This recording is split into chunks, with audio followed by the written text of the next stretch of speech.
আমি ইংরেজি শেখার চেষ্টা করছি, আমি সমস্যাটা সমাধানের চেষ্টা করছি, অঙ্কটা করার জন্য আমি যথেষ্ট চেষ্টা করছি। এই ধরনের যে বাক্য আছে, চেষ্টা করছি, এই বাক্যের একটা সুন্দর স্ট্রাকচার আছে। স্ট্রাকচারটা হচ্ছে সাবজেক্ট প্লাস এম অথবা ইজ অথবা আর প্লাস হচ্ছে trying to plus verb plus হচ্ছে আদার ওয়ার্ড। তো আমি সমস্যাটি সমাধানের চেষ্টা করছি। তো সেক্ষেত্রে কী হবে, আমি সাবজেক্ট হচ্ছে আই এর পরে আমরা সবাই জানি এম বসে, I am.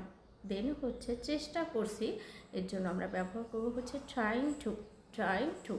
I am trying two. তো সমস্যা সমাধান করার ইংরেজি হচ্ছে solve. I am trying to solve this problem. আমি অঙ্কটি করার চেষ্টা করছি। I am trying to solve this math. আমি ইংরেজি শেখার চেষ্টা করছি। I am trying to learn English. আমি দিনে দিনে নিজেকে উন্নত করার চেষ্টা করছি। I am trying two enrich my self. আমি দিনে দিনে তোমার সাথে সহজ হওয়ার চেষ্টা করছি। I am trying to easy with you. আমি দিনে দিনে বর্তমান পরিস্থিতির সাথে তাল মিলিয়ে চলার চেষ্টা করছি। I am trying to keep piece with this society or keep piece with this situations.